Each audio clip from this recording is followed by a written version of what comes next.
കോട്ടയത്തേക്ക് പോകാം. നമുക്കിനി ശ്രീജിത്ത് ചേരുന്നുണ്ട് വിവരങ്ങളുമായി. Sreejith, good morning. കോട്ടയത്ത് പടിഞ്ഞാറൻ പ്രദേശങ്ങളടക്കം ഇത്തരത്തിൽ താഴ്ന്ന പ്രദേശങ്ങളെല്ലാം വെള്ളത്തിലടിയിലാകുന്ന ഒരു സാഹചര്യം ഉണ്ടായിട്ടുണ്ടല്ലേ? അവിടെ ക്യാമ്പുകളിലേക്കൊക്കെ ഒരുപാട് ആളുകളെ മാറ്റിയിട്ടുണ്ട് എന്നുള്ളതാണ് മനസ്സിലാക്കുന്നത്. എന്താണ് ജില്ലയിലെ സാഹചര്യം?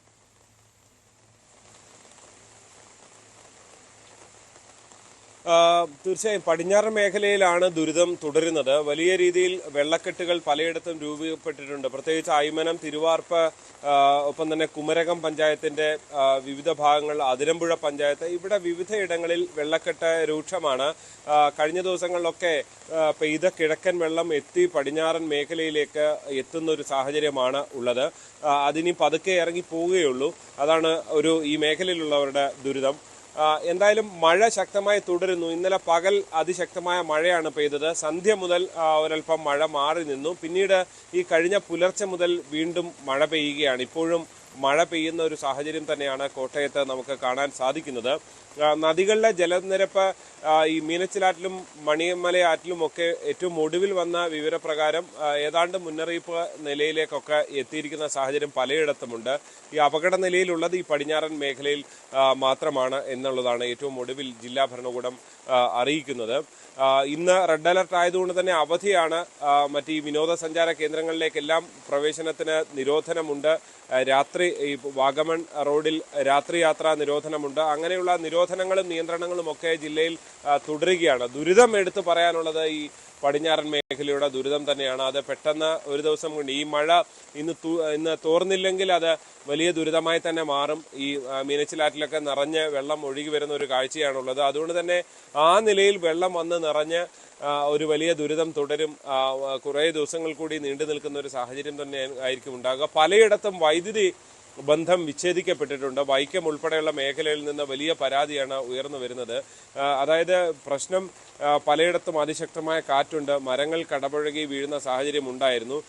2 ദിവസമൊക്കെ കഴിഞ്ഞിട്ടും വൈദ്യുതി കിട്ടാത്ത ചില പ്രദേശങ്ങൾ പോലും ഉണ്ട് എന്ന് നാട്ടുകാരുടെ പരാതി ഉയർന്നു വരുന്നുണ്ട്. പക്ഷേ ഈ തുടർച്ചയായി ഉണ്ടാകുന്ന കാറ്റാണ് ഈ പ്രശ്നത്തിന് കാരണമെന്നുള്ളതാണ് KSEB വിശദീകരിക്കുന്നത്. എന്തായാലും ദുരിതമാണ് കോട്ടയത്ത്. ഈ മലയോര മേഖല ഉൾപ്പെടെ കൂട്ടിക്കൽ, ഒപ്പം തന്നെ ഏന്തയാർ, അങ്ങനെയുള്ള മേഖലകൾ, ഇപ്പുറത്ത് അടുക്കമടക്കമുള്ള തീക്കോയി അടക്കമുള്ള മേഖലകളിൽ ഇവിടെ എല്ലാം ഉരുൾപൊട്ടൽ ജാഗ്രത ഉള്ള സ്ഥലങ്ങളാണ്. അവിടെയൊക്കെ അത്തരത്തിൽ ജാഗ്രതാ നിർദ്ദേശങ്ങളും മറ്റും ഉണ്ട്. എന്തായാലും മഴ തുടരുന്നത് അവിടെയൊക്കെ ഒരു വലിയ ആശങ്കയായി നിലനിൽക്കുകയാണ്. ആര്യ, തീർച്ചയായും ശ്രീജിത്താണ് കോട്ടയത്തെ വിവരങ്ങൾ പങ്കുവച്ചത്. എന്തായാലും അവിടെയും ദുരിത പെയ്ത്ത് തന്നെയാണ്.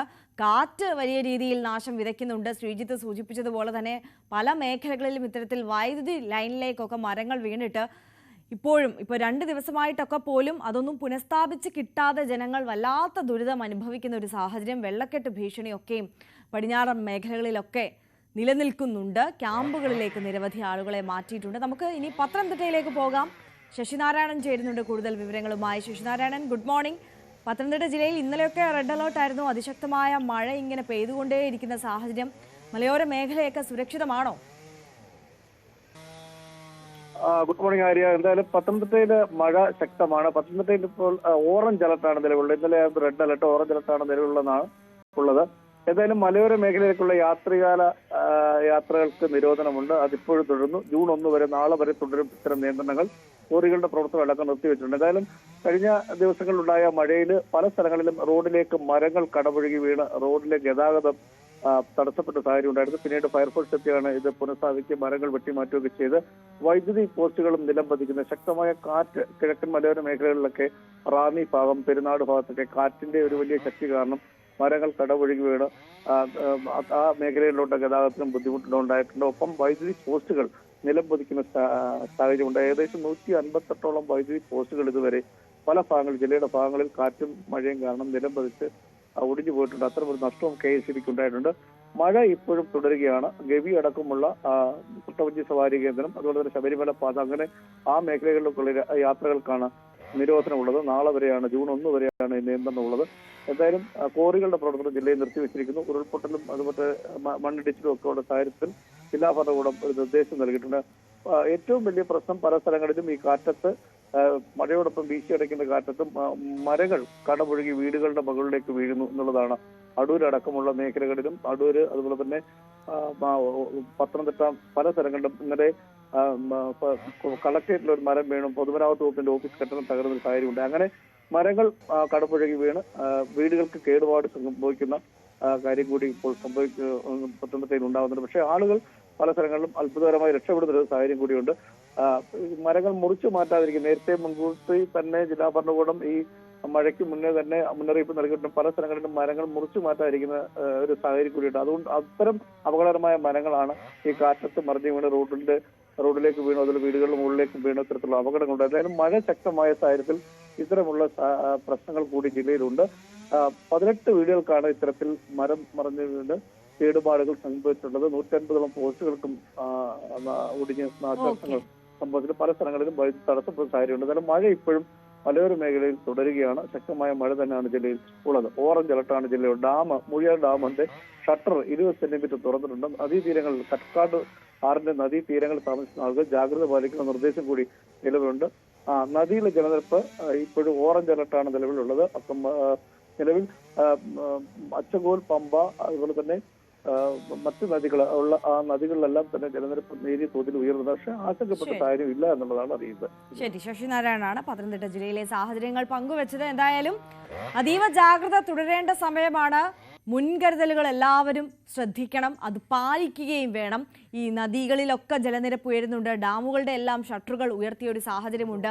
ഈ നദീതീരത്തുള്ളവരും ഇത്തരത്തിൽ വെള്ളപ്പൊക്ക ഭീഷണി നേരിടുന്ന ആളുകളൊക്കെ ബന്ധുക്കളുടെ വീടുകളിലേക്കോ അല്ലെങ്കിൽ ദുരിതാശ്വാസ ക്യാമ്പുകളിലേക്കോ മാറണമെന്ന് ഇന്നലെ തന്നെ മുഖ്യമന്ത്രി അറിയിച്ചിട്ടുണ്ട്, നിർദ്ദേശം നൽകിയിട്ടുണ്ട്. അപ്പോൾ കൃത്യമായി വരുന്ന ഈ ജാഗ്രതാ നിർദ്ദേശങ്ങളെല്ലാം പാലിക്കാനും അനാവശ്യമായ യാത്രകൾ ഒഴിവാക്കാനും എല്ലാം എല്ലാ പ്രേക്ഷകരും എല്ലാ ജനങ്ങളും ശ്രദ്ധിക്കുക എന്നുള്ളതാണ്. നമുക്ക് ഇടുക്കിയിലേക്ക് പോകാം. പ്രിൻസ് ജെയിംസ് ചേരുന്നുണ്ട്. Prince, good morning. ഇടുക്കിയിൽ കഴിഞ്ഞ ദിവസമൊക്കെ അസാധാരണമായ മഴയാണ് പെയ്തത്. എന്താണ് നിലവിലത്തെ ഒരു സാഹചര്യം? Good morning. കഴിഞ്ഞ ദിവസങ്ങളെ അപേക്ഷിച്ച് മഴയ്ക്ക് നേരിയ ശമനമല്ല, അല്പം കുറവുണ്ട്. കഴിഞ്ഞ ദിവസങ്ങളിലൊക്കെ അപേക്ഷിച്ച് അത്രയും മഴ ഇന്ന് പെയ്യുന്നില്ല എന്നൊരു വലിയ ആശ്വാസകരമാണ്. കഴിഞ്ഞ രാത്രിയിലും മഴയ്ക്ക് അല്പം കുറവുണ്ടായിരുന്നു. എങ്കിലും മഴ തുടരുന്ന ഒരു സാഹചര്യമുണ്ട്. ജില്ലയിൽ ഇന്നലെ വരെ 112 വീടുകൾക്കാണ് നാശനഷ്ടം ഉണ്ടായിരിക്കുന്നത്. കഴിഞ്ഞ രാത്രിയിലുണ്ടായ നഷ്ടങ്ങളുടെ കണക്കുകൾ ലഭ്യമായിട്ടില്ല. ഇന്നലെ വരെ 112 വീടുകൾ നശിച്ചിട്ടുണ്ട്. ഇടുക്കി താലൂക്കിലാണ് ഏറ്റവും അധികം വീടുകൾ തകർന്ന 30 വീടുകൾ ഇവിടെ ഭാഗികമായും 2 വീടുകൾ പൂർണ്ണമായും തകർന്ന ഒരവസ്ഥയുണ്ട്. തൊടുപുഴ താലൂക്കിൽ 18 വീടുകളും തകർന്നു. അപ്പം കഴിഞ്ഞ 6 ദിവസങ്ങളായി പെയ്യുന്ന കനത്ത മഴ ജില്ലയിൽ ആകെ 112 വീടുകളാണ് തകർന്നിട്ടുള്ളത്. പേരുപേര് ഉടുമ്പൻചോല താലൂക്കുകളിലും വീടുകൾ തകർന്നിട്ടുണ്ട്. ഒപ്പം ജില്ലയിൽ വിവിധ നിരോധനങ്ങളും തുടരുകയാണ്. ജില്ലയിലെ രാത്രിയാത്ര, മലയോര മേഖലയിലൂടെയുള്ള രാത്രിയാത്രാ നിരോധനം ഇന്ന് രാത്രിയിലും തുടരും. ഒപ്പം വിനോദസഞ്ചാര പ്രവർത്തകർ പൂർണ്ണമായും നിരോധിച്ചിരിക്കുന്നു. കഴിഞ്ഞ ദിവസങ്ങളിലൊക്കെ സാഹസിക വിനോദസഞ്ചാരങ്ങൾ, ഒപ്പം വിനോദങ്ങൾ തുടങ്ങിയൊക്കെയായിരുന്നു നിരോധനമെങ്കിൽ ഇപ്പോൾ എല്ലാ വിനോദസഞ്ചാര കേന്ദ്രങ്ങളിലേക്കുള്ള പ്രവേശനമടക്കം നിരോധിച്ച ഒരു സാഹചര്യമുണ്ട്. കാരണം അത്രയ്ക്കും ഒരു നേരിടുന്ന ഒരു ഘട്ടമാണ്. പ്രത്യേകിച്ച് മണ്ണിടിച്ചിൽ സാധ്യതകളൊക്കെയുണ്ട്. വിവിധ മേഖലയിൽ കഴിഞ്ഞ ദിവസങ്ങളിലൊക്കെ മണ്ണിടിച്ചിലുണ്ടായിരുന്നു. അപ്പോൾ മരം ഒടിഞ്ഞു വീഴുന്നുള്ള പ്രതിസന്ധികൾ വിവിധ പ്രദേശങ്ങളിൽ ഉണ്ടാകുന്നുണ്ട്. കഴിഞ്ഞ ദിവസം കുമളിയിൽ തമിഴ്നാട് മേഖലയിൽ തമിഴ്നാട് ബസ്റ്റാൻഡിൽ ഒരു മരം വീണ മരണപ്പെട്ടത് ഉൾപ്പെടെ 3 പേർ ഇപ്പോൾ മരം വീണ് മാത്രം മരിച്ച ഒരു സാഹചര്യമുണ്ട്.